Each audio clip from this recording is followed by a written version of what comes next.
بسم الله الرحمن الرحيم وصلى الله تعالى على خير خلقه سيدنا ونبينا ومولانا محمد وعلى آله وصحبه وبارك وسلم تسليما كثيرا. عن عبد الله بن مسعود رضي الله عنه قال قال رجل يا رسول الله أي الذنب أكبر عند الله؟ قال أن تدعو لله ندا وهو خلقك. قال ثم أي؟ قال أن تقتل ولدك خشية أن يطعم معك. قال ثم أي؟ قال أن تزني حليلة جارك. فأنزل الله تصديقها والذين لا يدعون مع الله إلها آخر ولا يقتلون النفس التي حرم الله إلا بالحق ولا يزنون. الآية. متفق علیہ.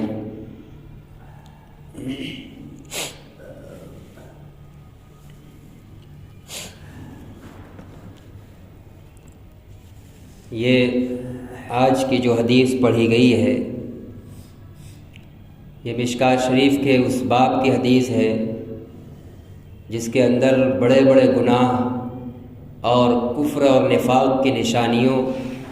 اور اس کی پہچان کا بیان ہے.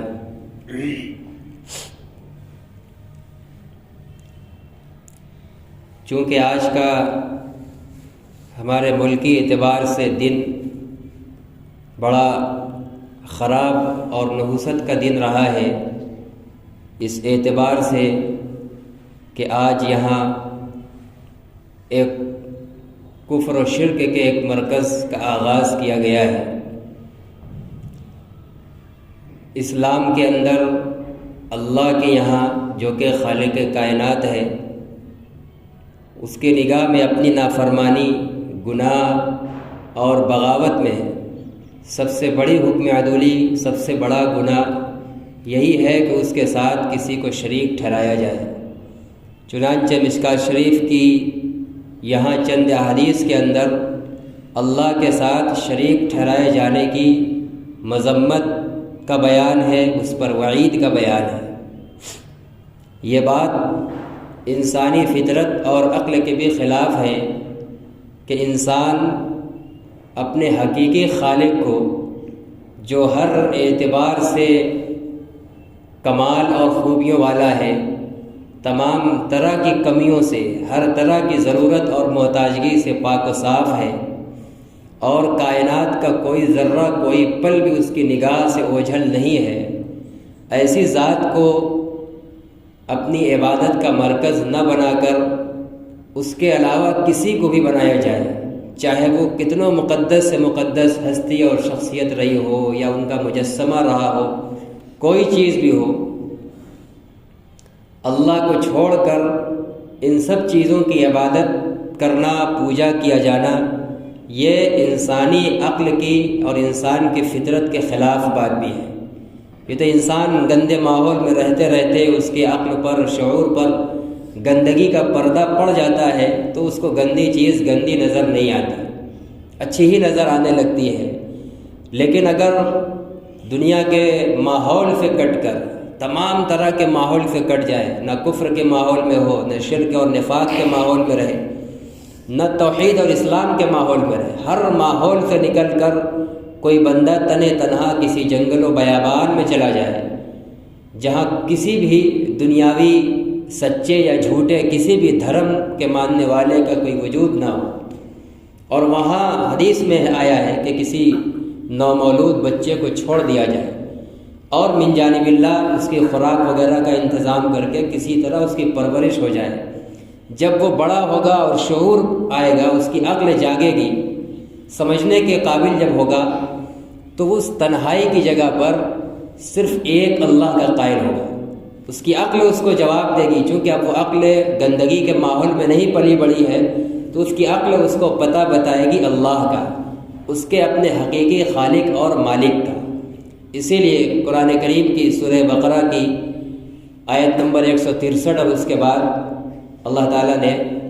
اس مضمون کو بیان فرمایا ہے اور عقل ہی کا حوالہ دیا ہے. پہلے فرمایا وَإِلَٰهُكُمْ إِلَٰهٌ وَاحِدٌ لَا إِلَٰهَ إِلَّا هُوَ الرَّحْمَٰنُ الرَّحِيمُ. اے انسانوں، تمہارا معبود وہ چیز، وہ شخصیت جس کی تم پوجا اور عبادت کرو، جس کے آگے اپنے سروں کو جھکاؤ، وہ معبود صرف ایک ہے، وہ صرف ایک ہے، الہ واحد لا الہ الا ہو، اس کے علاوہ کوئی بھی عبادت کے لائق نہیں ہے، نہ براہ راست اور نہ واسطے کے طور پر۔ جیسا کہ بہت سے لوگ کہتے ہیں کہ ہم تو مانتے ہیں اوپر ہی والے کو، لیکن آگے یہ مورتیاں ہم ایک واسطے کے طور پر، یہ بڑے متبرک اور بڑے مقدس لوگوں کے مجسمے کو ہم وسیلہ کے طور پر آگے رکھتے ہیں۔ کسی بھی طرح فرما رہے ہیں کہ نہ وسیلہ کے طور پر نہ مستقل طور پر اللہ کے علاوہ کوئی جھکے جانے کے، عبادت کیے جانے کے لائق ہے ہی نہیں۔ الرحمن الرحیم، جو سراپا مہربان ہے، نہایت رحم کرنے والا ہے۔ باقی اللہ کو چھوڑ کر دنیا کی کون طاقت ہے کہ کسی کے اوپر رحمت اور شفقت کا معاملہ کر سکے، چاہے کہ بے جان چیزیں کر جائیں۔ آگے پھر فرمایا آسمان و زمین کی پوری بناوٹ اور پورے کائنات کے نظام کا اللہ نے تذکرہ کیا کہ ان چیزوں کے اندر جو لوگ غور کریں گے، عقل مند انسان اگر غور کرے گا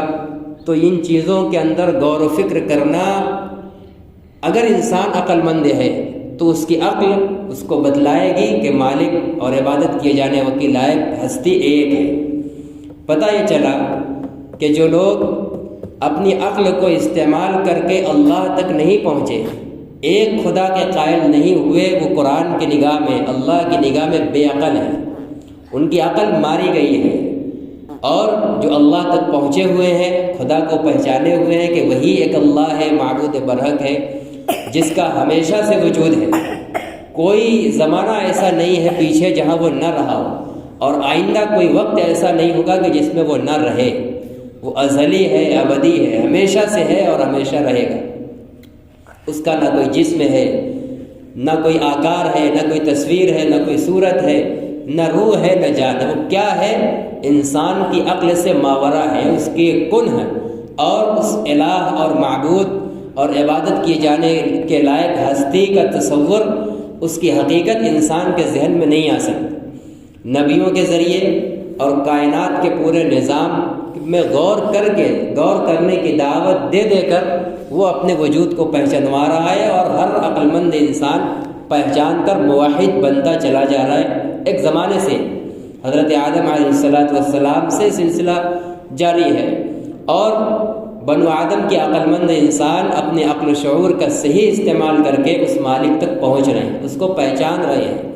اپنے نفس کے اندر بھی غور کر کے قرآن نے دعوت دی، وفی انفسکم افلا تبصرون، اللہ کے وجود کو اگر پہچاننا چاہتے ہو، اس کی دلیل تمہیں چاہیے تو اپنے جسم کے اندر ہی غور کر لو۔ جسم کے اندر اور باہر اعضاء کی جو ساخت ہے، بناوٹیں ہیں، مختلف چیزیں ہیں، جس کے بنانے کے اندر بگڑ جائے تو درست کرنے کے اندر بڑی بڑی میڈیکل کی طاقتیں گھٹنے ٹیک دیتی ہیں، عاجز آ جاتی ہیں، اور جب اس جسم سے اللہ روح نکالنے پر آ جائے تو دنیا کی کوئی میڈیکل طاقت آج تک اس نتیجے پر نہیں پہنچی ہے کہ کسی قریب الموت کو جو ہے زندگی کی طرف لوٹا دے۔ یہ پورا اپنا انسانی جسم بھی خدا کے وجود کی بہت بڑی دلیل ہے۔ سانسوں کا آنا، سانسوں کا جانا،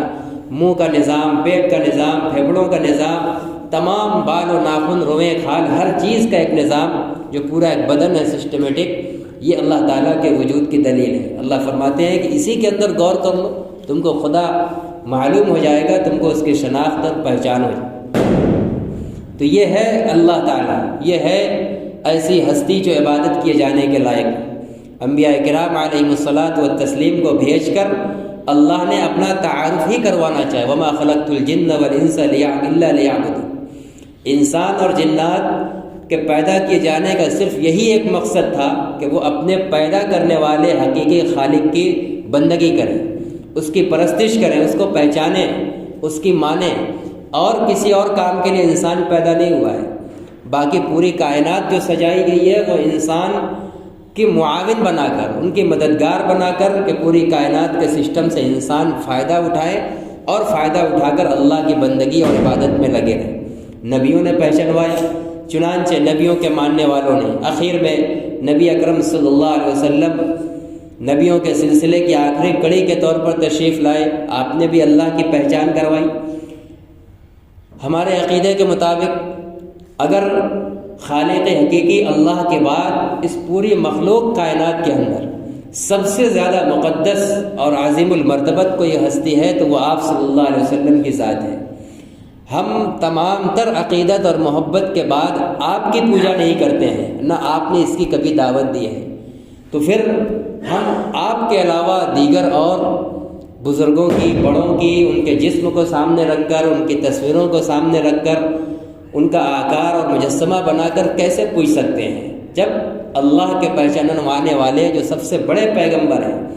اور سب سے اولو العزم اور جلیل المرتبت پیغمبر ہیں، اللہ کے بعد آپ کا سب سے بڑا مقام و مرتبہ ہے، آپ نے اپنی پرستش کی دعوت نہیں دی، آپ کے نہایت چاہنے والوں صدیق اکبر اور پوری جماعت صحابہ نے آپ کی عبادت،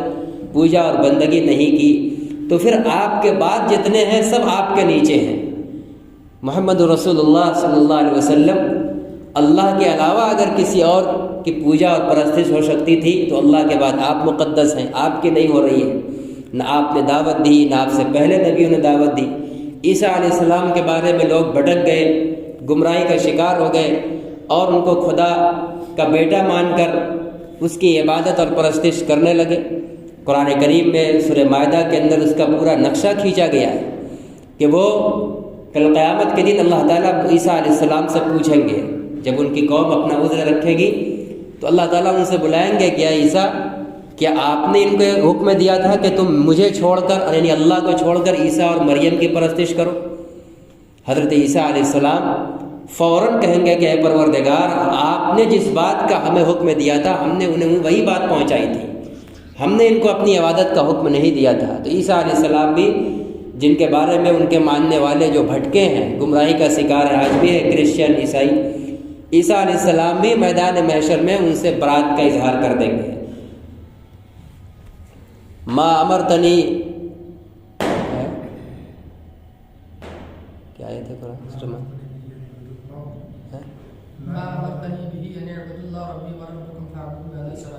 جس چیز کا آپ نے مجھے حکم دیا ہے کہ میرا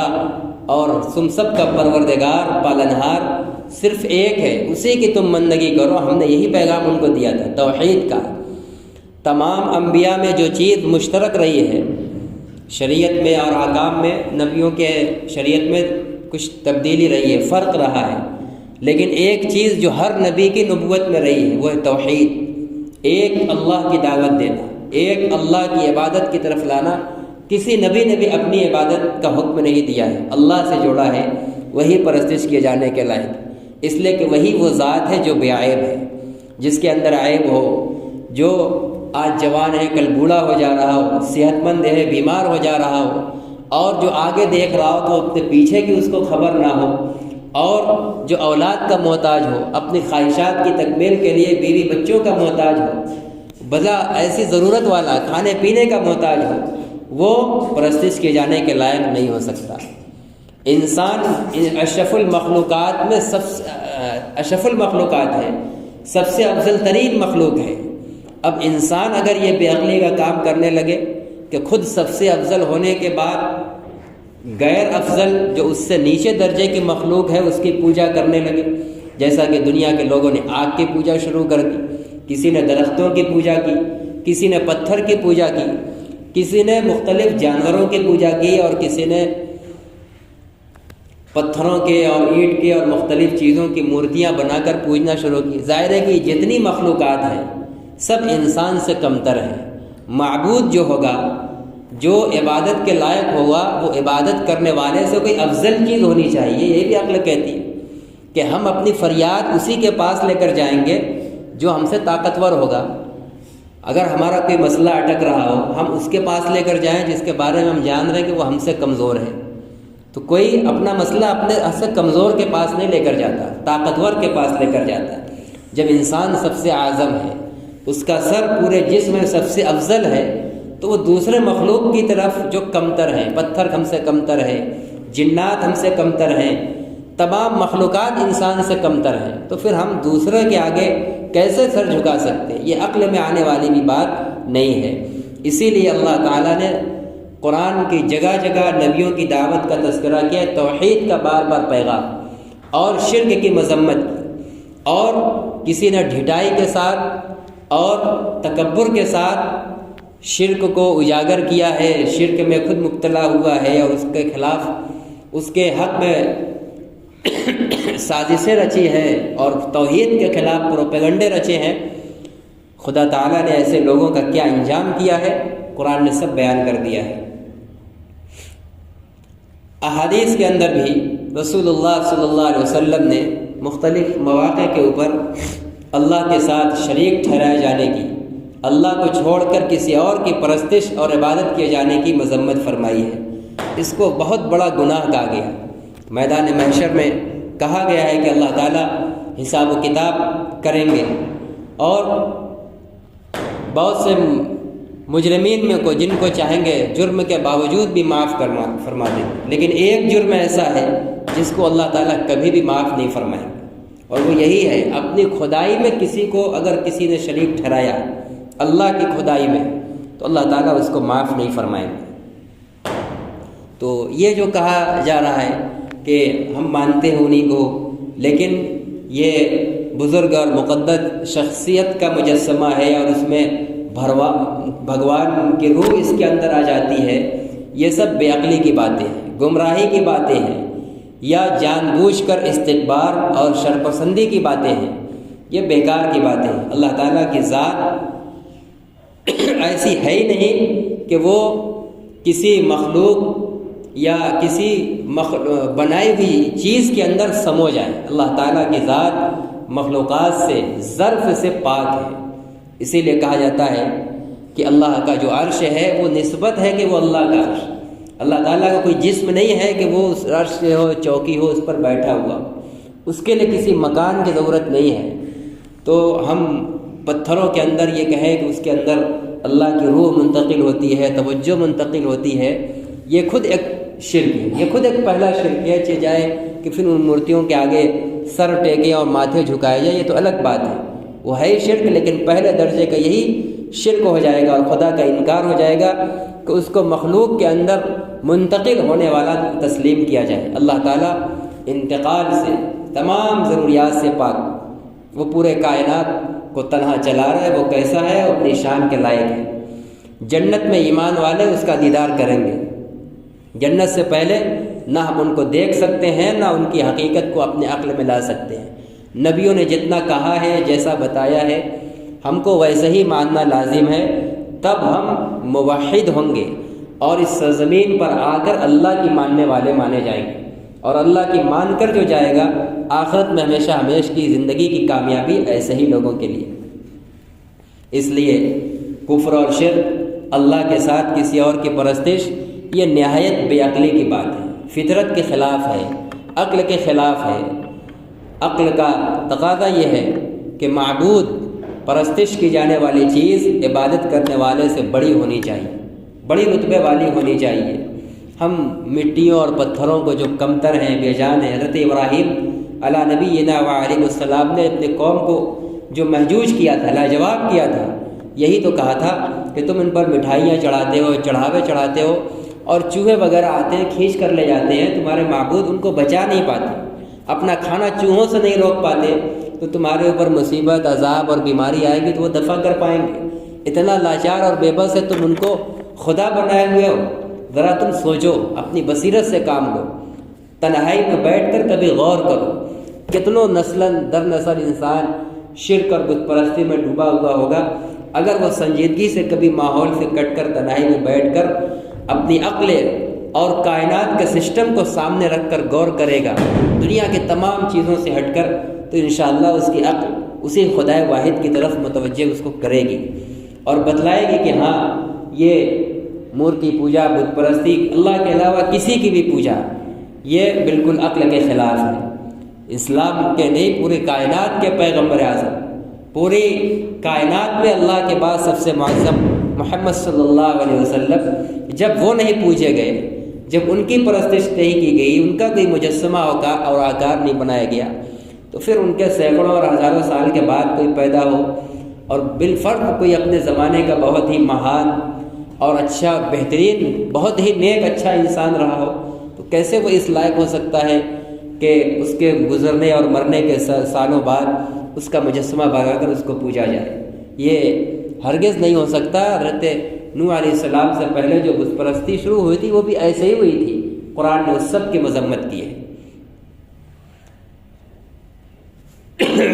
سورہ نوح کے اندر اس کا تذکرہ فرمایا۔ بت پرستی کا آغاز اسی طرح ہوا تھا کہ جو نوح علیہ السلام کے پہلے کا جو دور تھا اس وقت بت پرستی کا دور نہیں تھا، جو ان میں اچھے اور بزرگ لوگ نبیوں کے طریقے پر عبادت کر کے گزرے تھے، تو اب بعد والوں کے پاس شیطان نے آنا شروع کیا۔ عمرو ابن لحی نامی ایک شخص تھا، پہلے شیطان نے اس کو بہکایا، اب وہ انسان شیطان کا پروردہ آیا اور یاد دلایا کہ فلاں تمہارے میں جو گزرا وہ کیسا تھا، کیا خیال ہے تمہارا اس کے بارے میں؟ اب وہ کہتا کہ ہاں وہ تو بہت بزرگ تھے اور اللہ کے راستے پر چلنے والے تھے، اللہ کی ماننے والے تھے۔ کہا تم کو ان کی یاد نہیں آتی؟ ہاں یاد تو آتی ہے۔ تو کہا ایسا کرو کہ ان کا ایک فوٹو بنا لو، ایک تصویر بنا لو، تاکہ تم کبھی کبھی ان کو دیکھ کر سکون حاصل کر لیا کرو۔ اب اس نسل نے وہ بات قبول کر لی۔ اب پہلی نسل نے فوٹو بنایا گھروں کے اندر، اور جو ان کے نصر اور یعوق اور مختلف نام تھے ان کا مجسمہ فوٹو بنا کر گھر میں لٹکا لیا۔ جیسے آج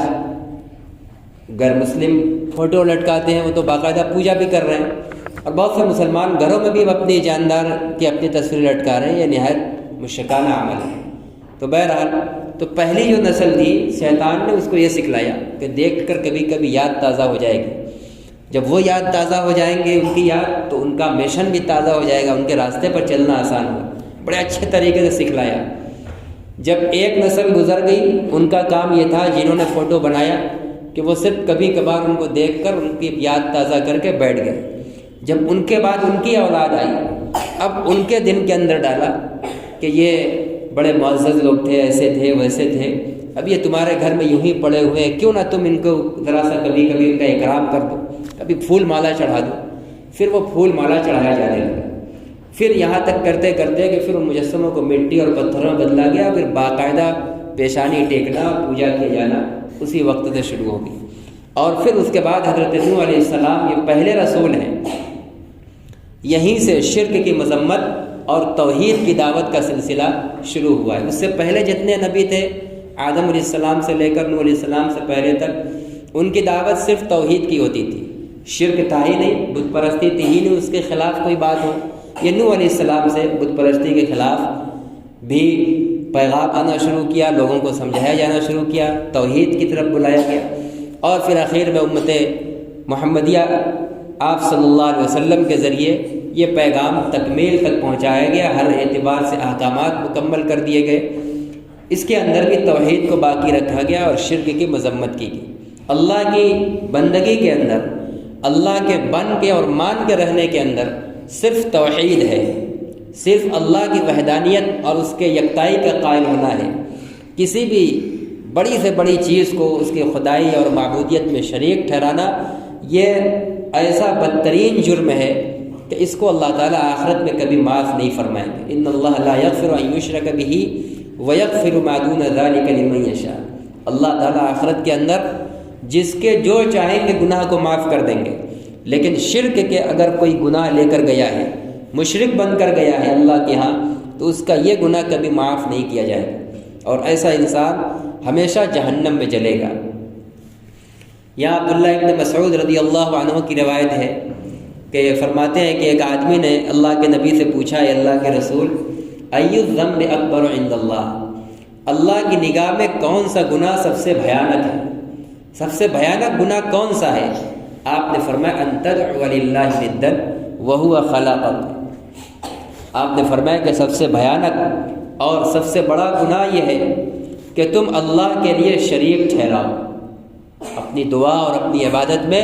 اللہ کے علاوہ کسی اور کو شریک کرو، اللہ کو چھوڑ کر کسی اور کو پوجو، کسی اور کی عبادت کرو۔ وہو خلقک، حالانکہ اس نے تم کو پیدا کیا ہے، پیدا کرنے والا اللہ ہے۔ دیکھیے اللہ کے معبود ہونے کی اصل وجہ اور بنیاد یہی ہے کہ وہی ہمارا خالق ہے، اور عقل کا تقاضا یہ ہے کہ ہم اپنے بنانے والے کی پوجا کریں، نہ یہ کہ اپنے ہاتھ سے بنائی ہوئی چیز کو پوجیں جو اپنے وجود میں ہمارا محتاج ہے۔ ہم مورتی کو تراشیں گے، خراشیں گے، تب وہ ایک مورتی اور مجسمہ بنے گا، نہیں تراش خراش کریں گے تو وہ چٹان کے ایک پتھر کی طرح پتھر ہے۔ تو وہ سنورنے میں، مجسمہ اور شکل بننے میں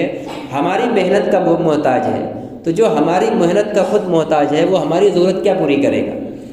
تو عقل بھی یہی کہتی ہے۔ اس لیے اللہ کے نبی بھی یہاں اسی کا بات کا حوالہ دے رہے ہیں کہ جب کہ اللہ تمہارا خالق ہے، تم اس کو چھوڑ کر اس کے علاوہ کسی اور کو اس کی عبادت میں شریک کرو۔ جس کو اور شریک کرو گے وہ مخلوق ہوگا، وہ بنایا گیا ہوا ہوگا۔ تو بنانے والے کو چھوڑ کر بنائے گئے ہوئے کی پوجا اور عبادت، یہ کیسے عقل میں آتی ہے؟ اس لیے فرمایا کہ یہ سب سے بڑا جرم ہے۔ اللہ کے یہاں سب سے بھیانک گناہ یہ ہے کہ تم اللہ کے ساتھ کسی کو شریک ٹھہراؤ، حالانکہ اسی نے تم کو پیدا کیا ہے۔ یہ رام لکشمن اور فلاں انہوں نے پیدا نہیں کیا، یہ خود پیدا کیے گئے۔ اور اتفاق یہ ہے، حسن اتفاق ہے سمجھنے والوں کے لیے کہ ہمارے ملک کے اندر جن لوگوں کے نام پر مختلف معبود اور بڑے بڑے بت خانے اور پوجا خانے بنائے جا رہے ہیں، ان کی جو تاریخ صحیح جاننے والے وہ جانتے ہیں کہ وہ خود اپنی زندگی کے اندر کبھی بت کی پوجا کرنے والے لوگ نہیں تھے۔ ان کا دھرم کیا تھا حقیقت اللہ بہتر جانتا ہے، لیکن اتنا ثابت ہے، مثال کے طور پر جو رام چل رہا ہے اس وقت، ان کے بارے میں اتنا تو یقیناً ثابت ہے کہ اگر یہ کوئی شخصیت رہی ہے تو یہ مورتی پوجا کرنے والے نہیں تھے، یہ بت کی پوجا کرنے والے نہیں تھے۔ جو خود بت کو نہ پوجتا ہو اور اس کے مرنے کے بعد اسی کا مجسمہ بنا کر اس کو پوجا جائے، یہ عقل میں کہاں سے آ سکتی ہے؟ تو اکثر و بیشتر کا یہی حال ہے کہ ان کے مرنے کے سال کے تک بھی ان کے نام کے کسی مورتی اور مندر کا ہمارے ملک کے اندر وجود نہیں رہا ہے۔ اس سلسلے کے اندر ہمارے ماہر علماء نے کتابیں لکھی ہیں۔ اس ملک کے اندر ہمیں رہنا ہے اور توحید کے پیغام کو عام کرنا ہے، تو ان مشرکین جو اپنے چند ناموں پر جو بت کو بنا رہے ہیں، پوجا کر رہے ہیں، میلہ بنا رہے ہیں، ان کی تاریخ کو جاننا پڑے گا۔ نام ذکر کر دیتا ہوں، حضرت مولانا عبدالحمید صاحب نعمانی ہیں دہلی کے، اس مسئلے پر، ہندو مت کے مسئلے پر، ہندوازم کے مسئلے پر انہوں نے انہی کی کتابوں کے حوالے کے ساتھ بڑی معتبر بہترین کتابیں لکھی ہیں۔ ہمیں حاصل کر کے پڑھنا چاہیے تاکہ ہمیں معلوم ہو کہ ہمارے ملک میں جو مورتی پوجا کرنے والے لوگ ہیں اور جن کی مورتیاں بنا رہے ہیں، وہ شخصیت اگرچہ اپنے زمانے میں محترم اور اچھی رہی ہیں، لیکن انہوں نے خود کبھی مورتی پوجا نہیں کی، اور سال تک ان کے زمانے کے بعد اس ملک میں ان کے نام کا کوئی مورتی اور مندر نہیں تھا۔ یہ سب بات کی جھوٹی گڑی کہانیاں ہیں، بیکار کی بکواس ہیں، اور مسلمانوں کو ان حالات میں ان سب چیزوں کو پڑھنے کے ساتھ ساتھ اپنے عقیدے توحید کو بھی اس کا مذاکرہ کرنے کی ضرورت ہے، یاد دہانی کرنے کی ضرورت ہے، سمجھنے کی ضرورت ہے، اور ان سب مشرکانہ کاموں کے اندر کوئی یکجہتی اور رواداری کا مظاہرہ کرنا ہرگز جائز نہیں۔ رواداری انسانی ضروریات میں ہے، انسانی تقاضوں میں ہے، مذہبی معاملات میں، عبادت کے امور کے اندر مسلمان محمد رسول اللہ صلی اللہ علیہ وسلم کی تعلیم کا پابند ہے، اس سے ہٹ کر کوئی اور طریقہ عبادت کے پہلو سے اختیار نہیں کر سکتا۔ تو فرمایا کہ سب سے بھیانک گناہ یہ ہے کہ تم اللہ کے ساتھ کسی شریک کو ٹھہراؤ، حالانکہ اسی نے تم کو پیدا کیا ہے۔ قال ثم ای، اس آدمی نے پوچھا کہ پھر کون سا گناہ سب سے بڑا ہے؟ فرمایا ان تقتل ولدک خشیۃ ان یطعم معک، فرمایا سب سے بڑا گناہ شرک کے بعد پھر یہ ہے کہ تم اپنی اولاد کو قتل کرو اس اندیشے سے کہ وہ تمہارے ساتھ کھائے گا۔ بیٹے کو اولاد کو قتل کر دینا کہ بڑا ہوگا تو پھر اس کے لیے ہمیں کمانا دھمانا پڑے گا، ہماری روزی روٹی میں شریک ہو جائے گا، پھر محنت بنانی پڑے گی، کہاں سے اس کو کھلائیں گے، مشقت اٹھانا پڑے گا، اس نیت سے قتل کر دینا جیسا کہ دور جاہلیت میں کرتے تھے۔ فرمایا کہ یہ شرک کے بعد سب سے بڑا گناہ ہے، آج بھی ہو رہا ہے یہ قتل۔ ایک تو یہ ہے کہ پیدا ہونے کے بعد اس کو دفن کر دینا، مار ڈالنا، دوسرا یہ ہے کہ پیٹ کے اندر ہی ابھی حمل کا استقرار ہوا اور فکر لاحق ہو گئی کہ حمل ٹھہر گیا، اب یہ بچہ پیدا ہوگا 9 مہینے کے بعد، تو یہ پھر کہاں سے ہم اس کو کھلائیں گے پلائیں گے، اس نیت سے پہلے ہی دواؤں کے ذریعے حمل کو ساقط کرا دیا، ختم کرا دیا، یہ بھی قتل اولاد ہے۔ یہ بھی شرک کے بعد بڑے گناہ کے اندر داخل ہے۔ روزی دینے والا صرف اللہ ہے۔ ہم اور آپ ظاہر میں کوئی وسیلہ اور بہانہ ہو سکتے ہیں۔ کوئی انسان اپنے ہی لکھا ہوا رزق کھاتا ہے، دوسرے کے حصے کا کوئی نہیں کھاتا۔ اس لیے اس ڈر سے کہ ہمارے کھانے میں، روزی میں، رزق میں شریک ہو جائے گا، ہماری روزی بڑھ جائے گی، ہم 10 روپیہ اکیلے کھا رہے ہیں ابھی اس میں شریک ہو جائے گا، نہیں، یہ کافرانہ عقیدہ ہے۔ فرمایا یہ شرک کے بعد سب سے بڑا گناہ ہے۔ پوچھا کہ پھر کون سا؟ فرمایا کہ ان تزنی حلیلۃ جاری۔ اس کے بعد سب سے بڑا گناہ یہ ہے کہ تم اپنے پڑوسی کی بیوی سے زنا کرو۔ زنا تو یوں ہی جرم ہے، بدکاری بڑا گناہ ہے، لیکن پڑوسی کی بیوی کے ساتھ زنا یہ اور بڑا جرم ہے۔ ایک پڑوسی کے لیے دوسرا پڑوسی تو محافظ بننا چاہیے، اس سے اطمینان ہونا چاہیے، امن ہونا چاہیے، اور بجائے امن کا ذریعہ بننے کی وہ خود ہی پڑوسی کی بیوی کی آبرو پر ہاتھ ڈال رہا ہے۔ تو فرمایا کہ یہ تیسرے نمبر کا بڑا گناہ ہے۔ فانزل اللہ تصدیقہا، کہتے ہیں کہ پھر اللہ تعالیٰ نے اس کی تصدیق میں، اس کی تائید میں کہ گناہ کی یہ ترتیب ہے، یہ آیت نازل فرمائی، والذین لا يدعون مع اللہ الہا آخر ولا يقتلون النفس التي حرم اللہ الا بالحق ولا يزنون۔ یہ اس سے پہلے پورے رکوع کے اندر اللہ تعالیٰ نے چند کچھ صفات کا تذکرہ کیا، اچھی باتوں کا، وعباد الرحمن الذین یمشون علی الارض ہونا، یہاں سے شروع کیا ہے۔ اللہ تعالیٰ نے اپنے مخصوص اور محبوب بندوں کا تذکرہ کیا ہے کہ رحمان کے بندے کون لوگ ہوتے ہیں۔ فرمایا کہ جو زمین پر اکڑ کر نہیں چلتے، کوئی نادان آدمی ان سے نادانی کرے تو وہ سلام کر کے آگے گزرتے ہیں، اس کے جھگڑے میں نہیں پڑتے۔ متعدد صفات کے بعد ان کی ایک خوبی فرمایا کہ ایک یہ ہے، اللہ کے اور رحمان کے بندے کون ہیں؟ والذین لا يدعون مع اللہ الہا آخر، رحمان کے بندے وہ لوگ ہیں جو اللہ کے ساتھ کسی دوسرے معبود کو نہیں پکارتے، ان کا معبود صرف ایک معبود ہے اللہ، وہ رحمان کے بندے ہیں۔ پتہ یہ چلا کہ رحمان کے مخصوص اور محبوب بندے مشرکین نہیں ہو سکتے، بت کی مورتیوں کی پوجا کرنے والے نہیں ہو سکتے۔ ولا یقتلون النفس التي حرم اللہ الا بالحق، اور رحمان کے بندے کسی جان کو ناحق قتل نہیں کرتے۔ ولا یزنون، اور نہ وہ زنا کاری کرتے۔ تو رحمان کے بندوں کے اندر یہ تین چیزیں نہیں ہوتی، نہ وہ بت پرستی کرتے ہیں اور نہ وہ کسی کو قتل کرتے ہیں، چاہے بچے کو، بڑے کو، کسی کو بھی ناحق کسی کو قتل نہیں کرتے۔ ولا یزنون، اور نہ زنا اور بدکاری کرتے ہیں۔ وعن عبداللہ بن عمرو رضی اللہ عنہما قال قال رسول اللہ صلی اللہ علیہ وسلم الکبائر والاشراک باللہ وعقوق الوالدین وقتل النفس والیمین الغموس، رواہ البخاری۔ رسول اللہ صلی اللہ علیہ وسلم فرماتے ہیں کہ کبیرہ گناہ، بڑے بڑے گناہ، الاشراک باللہ، ان میں سے ایک اللہ کے ساتھ کسی کو شریک ٹھہرانا ہے۔ یہ تو وہ بڑا گناہ ہے جس کی کوئی معافی بھی نہیں ہے۔ اس کے علاوہ آگے تین اور گناہ کا اس حدیث میں تذکرہ ہے جو اگرچہ بڑے گناہ ہیں،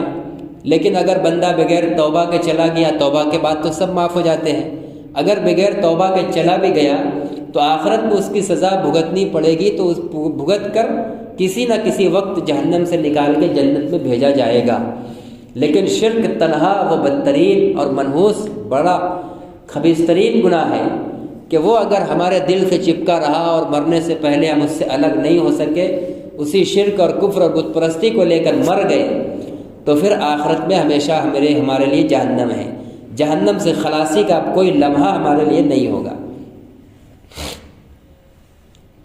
تو فرماتے ہیں کہ بڑے بڑے گناہوں میں سے الاشراک باللہ، اللہ کے ساتھ شریک ٹھہرانا ہے، وعقوق الوالدین، اور والدین کی نافرمانی، یہ بھی بڑے گناہ میں سے ہے، اور کسی نفس کو، کسی انسان کو ناحق قتل کرنا، والیمین الغموس، اور جھوٹی قسم کھانا، کسی بھی بات پہ جھوٹی قسم کھا جانا اللہ کے نام کی، یہ بھی بڑے گناہوں میں سے ہے۔ اسی طرح اور بھی متعدد احادیث کے اندر نبی اکرم صلی اللہ علیہ وسلم نے مختلف کبیرہ اور بڑے بڑے گناہوں کو بیان فرمایا ہے، لیکن سب میں سب سے پہلے یہی الاشراک باللہ، ان تدعو للہ ندا، اللہ کے ساتھ کسی کو شریک ٹھہرانا، عبادت میں اللہ کے ساتھ کسی اور کو پکارنا، اللہ کو چھوڑ کر کسی اور کے آگے سر جھکانا، ٹیکنا، یہ وہ کبیرہ اور عظیم ترین اور خطرناک گناہ ہے کہ جس کی اللہ تعالیٰ کبھی معافی نہیں فرمائیں گے۔ بڑا اللہ تعالیٰ کو بڑی غیرت آتی ہے، اس کو بالکل گوارا نہیں فرمائیں گے، ہرگز اس کو معاف نہیں فرمائیں گے۔ اور آگے روایتوں کے اندر ہے کہ فرمایا ہے کہ ایمان اور توحید کے اوپر جم جاؤ اور اللہ کے ساتھ ہرگز کسی کو شریک نہ ٹھہرانا، چاہے اس کے لیے تمہیں آگ میں جلا دیا جائے، تمہیں ٹکڑے ٹکڑے کر دیا جائے۔ اگلے صفحے کے اندر روایت ہے کہ وَلَا تُشْرِكَنَّ بِاللَّهِ شَيْئًا، حضرت معاذ رضی اللہ تعالیٰ عنہ کو وصیت فرمائی تھی کہ معاذ ہرگز اللہ کے ساتھ کوئی شریک مت ٹھہرانا، اللہ کو چھوڑ کر کسی اور کو مت پوچھنا۔ وَإِن قُتِلْتَ وَحُرِّقْتَ، چاہے تمہیں قتل کر دیا جائے، چاہے تمہیں جلا دیا جائے۔ یہی ہر زمانے میں ایمان والوں نے ایمان کی پختگی کی یہی نظیر پیش کی ہے۔ صحابہ کرام کے زمانے میں ابھی عبداللہ ابن حذافہ کا جمعہ کے اندر تذکر آیا تھا کہ نمونے کے طور پر ایک مسلمان کو ڈالا گیا کڑھے میں تیل بھر کے، اس کو ابال کر، لیکن پھر بھی ان کے عقیدے توحید پر کوئی ڈگمگاہٹ نہیں آئی، کوئی خوف طاری نہیں ہوا، بلکہ جو رونا آیا تو اس بات پر کہ ایک ہی جان ہے جو توحید کے نام پر میں جل جاؤں گا تو ایک ہی بار میں ختم ہو جائے گی، پھر موقع نہیں ملے گا جان دینے کا، کاش میری 100 جان ہوتی۔ تو رونا دیکھ کر اور یہ بات پھر سن کر دشمن کے ارادے بدل گئے اور سوچنے پر مجبور ہو گئے کہ آخر یہ کون مخلوق ہے، اتنا بھیانک انجام دیکھ کر بھی ڈرنے کے بجائے وہ یہ تمنا کر رہے ہیں کہ 100 جان ہو تو 100 کو اس طرح قربان کر دوں۔ تو اس نے کہا، جو کافر کا حکمراں تھا، کہ عبداللہ ابن حذافہ میں تمہیں رہا کر دوں گا، ایک بات میری مان لو، میری پیشانی کو بوسہ دے دو۔ تو عبداللہ ابن حذافہ نے کہا کہ میں تمہاری پیشانی کو بوسہ دوں گا تو صرف مجھے رہائی ملے گی یا میرے تمام دوسرے ساتھیوں کو بھی؟ اگر میرے تمام ساتھیوں کو رہائی ملتی ہے تب میں اس کے لیے تیار ہوں، بوسہ دے دوں گا۔ اگرچہ کافر کو بوسہ دینا بھی گناہ ہے، لیکن ایک اضطراری حالت تھی، پوری جماعت مسلمین کی جان بچانے کا مسئلہ تھا اور وہ شرک کی طرح کا گناہ نہیں ہے، اس لیے ان کو عبداللہ ابن حذافہ نے گوارا کیا اس شرط پر کہ اور لوگوں کو بھی رہا کیا جائے گا۔ تو بوسہ دیا اور سارے لوگوں کو رہا کر۔ ادھر حضرت عمر رضی اللہ تعالیٰ عنہ کو خبر پہنچ چکی تھی کہ عبداللہ ابن حذافہ کے ساتھ اس طرح کا معاملہ کیا گیا ہے۔ آپ مدینہ سے باہر نکلے ان کے استقبال کے لیے، اور آگے بڑھ کر حضرت عمر نے عبداللہ ابن حذافہ کی پیشانی کو بوسہ دیا کہ تم نے پوری ملت کو بچانے کے لیے ایک کافر کی پیشانی کو بوسہ دے دیا اور اس کے شرک کے آگے سمجھوتا کرنے کے لیے تیار نہیں ہوئے، تم اس لائق ہو کہ تمہاری پیشانی کو بوسہ دیا جائے۔ تو ہر زمانے کے اندر رہے ہیں، اور پھر جب اس طرح کے کفر اور توحید اور شرک اور توحید کا جب اختلاط اور مقابلہ آرائی کا وقت ہوتا ہے، تصادم کا وقت، ٹکراؤ کا وقت آتا ہے، تو مسلمانوں کے بیچ میں بہت سے نفاق پسند مسلمان بھی ہوتے ہیں۔ اس طرح کے حالات لوگوں کو چھان دیتے ہیں، یہ چھلنے کا کام کرتے ہیں۔ یہ حالات امت مسلمہ کے لیے رحمت ہی ہوتے ہیں، چھان دیتے ہیں لوگوں کو کہ کون اپنے ایمان اور عقیدے کا پختہ ہے اور کون باطل کے آگے جھکنے اور سمجھوتا کرنے والا ہے۔ جیسا کہ بہت سے لوگوں نے آج کے پروگراموں کے اندر سمجھوتا بھی کیا، اور اس زمانے کے اندر بھی، آج کے دن کے اندر بھی صحابہ جیسے ایمان کو تازہ کرنے والی نظیر مل گئی۔ ابھی کرناٹک کے اندر ایک عورت کو، جو ایک اپنے 2-3 سال کے بچے کو نقاب پوش مسلمان گود میں لیے ہوئے، شرپسندوں نے گھیر لیا اور اپنا جے شری رام کا نعرہ لگانا شروع کیا اور اس کو تنگ کرنے لگے، اور وہ اکیلی اللہ کی بندی ڈری نہیں، اس کی ایمانی غیرت جاگ گئی اور اس نے اللہ اکبر کی صدائیں بلند کرنا شروع کر دی، اور پھر پولیس نے بچا کر اس کو نکالا، ان شرپسندوں سے بچایا۔ تو آج بھی ہے، اور وہ بھی ہیں جنہوں نے ان تقاریب کے اندر، شرکیہ اعمال کے اندر حصہ لیا ہے، ایسے لوگوں کی بدھائی دی ہے، مبارکبادی بھی دی ہے۔ تو یہ حالات چھلنے کا کام کرتے ہیں، چھان دیتے ہیں کہ کامل موحد کون ہے، اور وہ کون ہے جو موحد ظاہر کر رہا ہے لیکن اندر سے کفر اور شرک کی ملاوٹ ہے اس کے اندر۔ اللہ تعالی ہم تمام لوگوں کو ان حالات کے اندر ایمان پر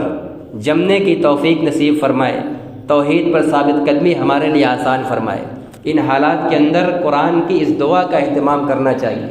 ربنا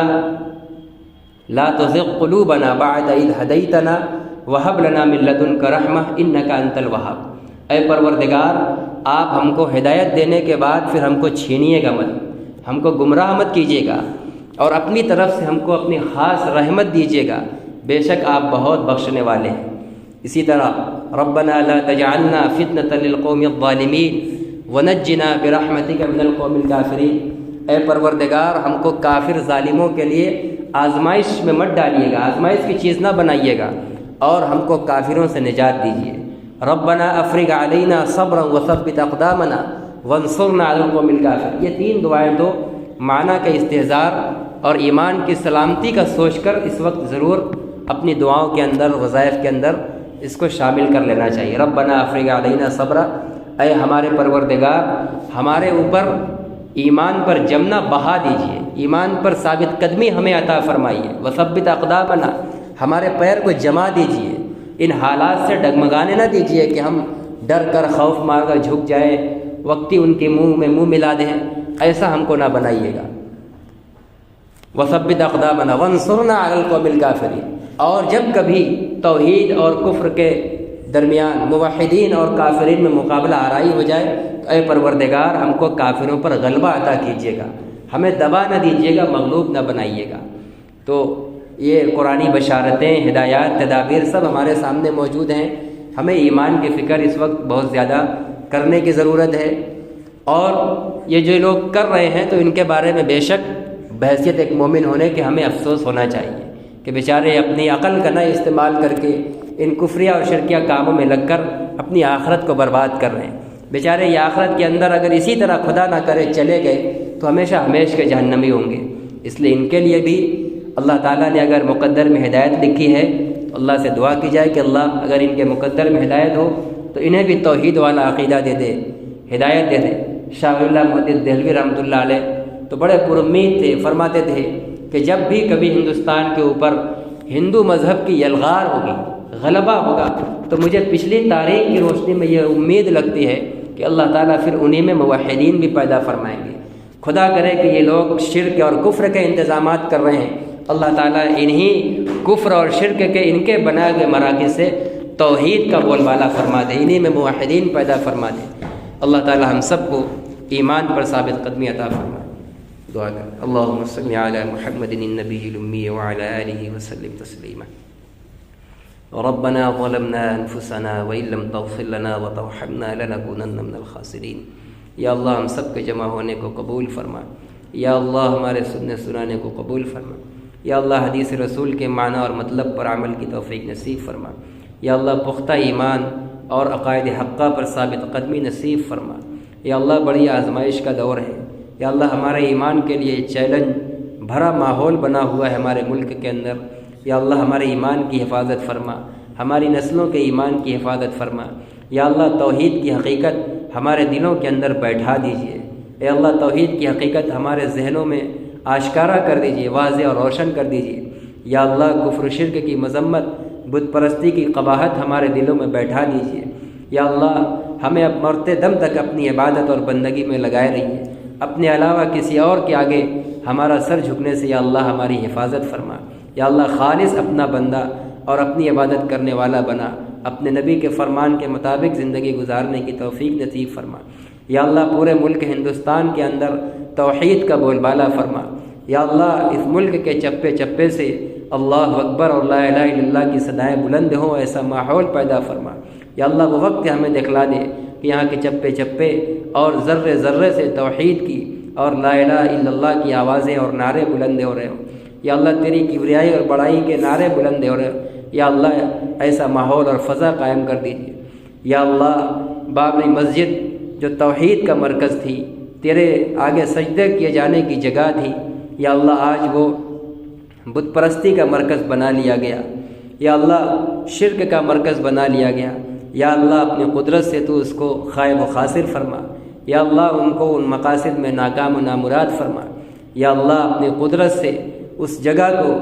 ان ہندوستان کے ہر خطے کو یا اللہ توحید کا مرکز بنا، یا اللہ کلمہ توحید کی بلندی کا ذریعہ فرما۔ یا اللہ انہی منتظمین میں کفر و شرک کے عملے میں ہی ایسے لوگ پیدا فرما جو توحید کے علم بردار ہوں، اور پوری دنیا میں، پورے ملک میں توحید کا پرچم لے کر چلنے والا بنا۔ یا اللہ ہم سب کی بھی، ہماری نسلوں کی بھی، تمام امت مسلمہ کے ایک ایک فرد کی مردوں کی یا عورتوں کی، چھوٹوں کی، بچوں کی، جوانوں کی، بوڑھوں کی، یا اللہ سب کے دین و ایمان کی حفاظت فرما، یا اللہ سب کو توحید کے عقیدے پر قائم اور مستحکم فرما، یا اللہ جو اس طرح کے ماحول کے اندر نفاق بھرا کام کر جاتے ہیں، مسلمان ہونے کا اظہار کر کے کفر و شرک کے اعمال کی تائید کرتے ہیں، یا اللہ ایسے لوگوں کو بھی دوبارہ ایمان میں داخل ہونے کی توفیق نصیب فرما، یا اللہ تجدید ایمان کی انہیں توفیق نصیب فرما، یا اللہ ہماری دعاؤں کو نبی پاک صلی اللہ علیہ وسلم کے صدقے قبول فرما، اور اے اللہ ملک کے ماحول کے اندر امن و سکون کا ماحول قائم فرما، یا اللہ مسلمانوں کے اندر سے خوف و ہراس ختم فرما، یا اللہ ان کو صحابہ والا ولولہ عطا فرما، یا اللہ بے خوف ہو کر ملک میں جینے اور ملک اور ملت کی ترقی کے لیے بھاگ دوڑ کرنے کی توفیق اور حوصلہ نصیب فرما، یا اللہ پست ہمتی سے ہماری حفاظت فرما، یا اللہ ہمارے تمام محسنین کی، یا اللہ ہمارے تمام مخلص اکابر علماء ربانیین کی، دعات صالحین کی، اسلام کے مبلغین کی، یا اللہ سب کی حفاظت فرما، یا اللہ سب کے ذریعے اسلام کا بول بالا فرما، توحید کے پرچم کو پورے عالم کے اندر عام فرما۔ ربنا تقبل منا انك انت السميع العليم، وصلى الله تعالى على خير خلقه سيدنا محمد وعلى آله